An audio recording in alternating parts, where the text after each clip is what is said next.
चंद्रशेखर, श्री चंद्रशेखर आजाद। धन्यवाद सभापति जी। आज हम संविधान की गौरवशाली यात्रा पे जो 75 साल की बात कर रहे हैं, ये इनका काम है, मेरा नहीं। माइक। धन्यवाद सभापति जी। आगे सर, आगे आगे। आज हम संविधान की गौरवशाली यात्रा पे बात करने के लिए चर्चा कर रहे हैं। कल से ये चर्चा चल रही है सर।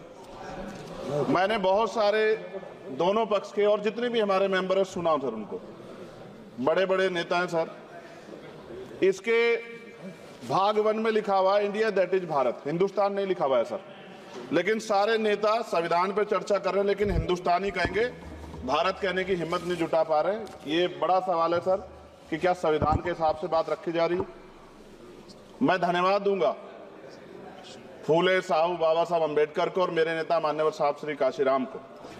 25 नवंबर 1949 को संविधान को सौंपते हुए डॉक्टर बाबा साहब अम्बेडकर ने कहा था कि 26 जनवरी 1950 को हम विरोधाभास भरे जीवन में प्रवेश करने जा रहे हैं। राजनीतिक जीवन में तो हमारे पास समानता होगी, लेकिन सामाजिक और आर्थिक जीवन में असमानता होगी। क्या ये चुनौती आज 75 साल बाद दूर हुई है? भारत ने 26 जनवरी 1950 को संविधान लागू होने के साथ खुद को एक संप्रभु लोकतांत्रिक और गणतांत्रिक राज्य होने का ऐलान किया। लेकिन सर उस समय संविधान की स्थिति ये थी कि जैसे गांव का कोई आदमी, मैं 50 की बात कर रहा हूं, वो 50 साल पहले शहर में आ जाता और बड़े लोगों की महफिल में चला जाता, उस जहां वो खाना खा रहे हो, और वो टेबल पे नैपकिन को खा के जो है कि कहता कि ये तो फीका, क्योंकि वो जानता नहीं था, वो समझता नहीं था संविधान को, संविधान है क्या। संविधान उसके लिए महज दस्तावेज था। ये जिम्मेदारी थी राजनीतिक दलों पे कि वो संविधान को व्यवहार में लेके आते। और इसके इतने सारे आर्टिकल हैं, अगर इनको व्यवहार में लाया जाता तो मुझे लगता कि आज देश बहुत बदल गया होता। बाबा साहब ने कहा था कि लोकतंत्र भारतीय भूमि का केवल ऊपरी पोशाक है, उनके अनुसार यहाँ की संस्कृति अनिवार्य तौर पर लोकतांत्रिक है।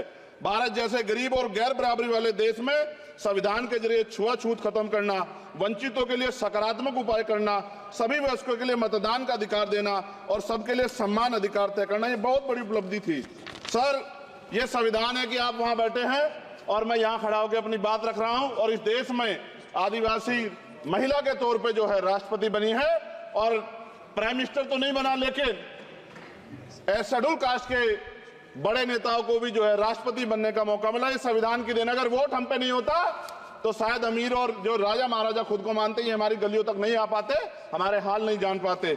आजादी का मतलब सर सिर्फ अधिकार पाना भर नहीं है, इसके लिए हमारे संविधान में सरकार और नागरिकों के अधिकारों के साथ उनके कर्तव्यों का विस्तार से उल्लेख किया गया है। बाबा साहब ने संविधान सभा में दिए गए भाषण में कहा था कि स्वतंत्रता आनंद का विषय है, पर अब हमें अपनी जिम्मेदारियों पर भी ध्यान देना होगा। संविधान ने सुनिश्चित किया कि रानी के पेट से राजा जन्म नहीं लेगा, वोट से नेता तैयार होगा। आर्थिक बराबरी के लिए सरकार क्या कर रही है? गरीब और गरीब हो रहा है और अमीर हो रहा है। सुबह उठते कहीं बम की धमकी मिलती, कहीं दंगे की। ये अमृत काल है सर या धमकी काल है? कितना बढ़ रहा है आर्टिकल 15 सर। भारत में आज भी घोड़ी चढ़ने बैठते होती है। प्लीज सर, क्या दलितों को यहाँ भी बोलने का नहीं? सर अगर सबको 4 मिनट दे दो, ये भेदभाव नहीं चलेगा दलितों के साथ। Time is 4 minute, don't waste. भाई सर आप चेक करो, अगर सबको 4 मिनट दिए तो आप मना करो, मैं बंद कर देता हूँ इसको। क्या दलितों को सबसे आखिरी में नंबर मिलेगा और बोलने का मौका मिलेगा? क्या मजाक कर रहे हैं सर आप? नो, ये all independent people are having only 4 minutes. You take sir, independent में अपनी पार्टी का मेंबर हूँ सर, और जीत के आया हूँ सर, किसी की दया में नहीं आया। Take 1 minute and finish. Sir कल भी बोले तो एक दलीय पार्टी के लोग, आप मौका दो सर। मूछे रखने पर हत्या होती है, महिलाओं पे, छोटे मासूम बच्चों पर रेप हिंसा होती है। एनसीआरबी का डाटा देकर डर लगेगा। यही 1 किलोमीटर में संविधान को जला गया, और महाराष्ट्र के परभनी में अभी भी संविधान को नष्ट किया गया, उसकी कॉपी को। आर्टिकल 25-26 में संविधान में सभी को धार्मिक आजादी। कहाँ है दलितों की, मुसलमानों की, जैनों की, बौद्धों की, ईसाइयों की? छत्तीसगढ़ में सतनामी समाज को संविधान की अपनी धार्मिक आजादी के आधार पर जो है उनको अपमानित करके जेल में बंद कर दिया। संभल, अजमेर, अयोध्या सब इसका उदाहरण है। आज ये सरकार आलोचना डरती है। कितने लोग जेल में बंद है? मिरान हैदर, खालिद सैफी, उमर खालिद खान, सिफा खान, गुलफ्शा फातिमा और आजम खान साहब राजनीतिक विरोध में बंद है।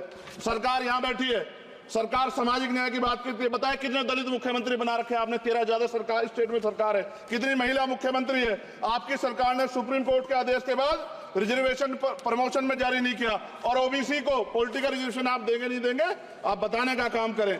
मैं 75 साल की गौरव यात्रा में हम एक सभ्य समाज नहीं बना पाए, इसलिए जाति आधार पर SC ST OBC के बच्चों को प्राइमरी स्कूल से लेकर उच्च संस्थानों में भेदभाव किया जाता है। सरकार निरंकुश हो गई, कोई बुलडोजर से कार्रवाई करता है। कल मंत्री जी ने कहा हमने राष्ट्रीय पिछड़ा वर्ग आयोग बनाया, 69 शिक्षक भर्ती में उसकी सिफारिशों को नहीं माना। EWS के जरिए आपने संविधान पे आरक्षण के प्रावधान पे हमला किया। 1 मिनट में खत्म कर रहा हूं सर। संविधान सर, न्यायपालिका में आर्टिकल 124 ये कहता है सर, ये अधिकार जो है, Sanjay sir ji please conclude sir 1 minute में प्लीज संविधान में न्यायाधीशों की नियुक्ति का अधिकार राष्ट्रपति के द्वारा होना चाहिए, अभी तक नहीं हो रही है। All India judicial service commission कब बनेगा? क्या चंद परिवार ही सर जज बन सकते हैं? और आज हम सर, मैं सरकार से सवाल पूछना चाहता हूं सर, सेवाओं में SC ST OBC वर्ग का कितना प्रतिनिधित्व है? भारत सरकार के मंत्रालयों के अधीन PSU में, बैंकों, बीमा कंपनियों में और स्वच्छता संस्थानों में आउटसोर्स तथा कॉन्ट्रैक्ट पर वर्तमान कार्यरत कर्मचारी कुल कितनी संख्या है? आउटसोर्स और कॉन्ट्रैक्ट में कार्यबल SC ST OBC कितना प्रतिशत है?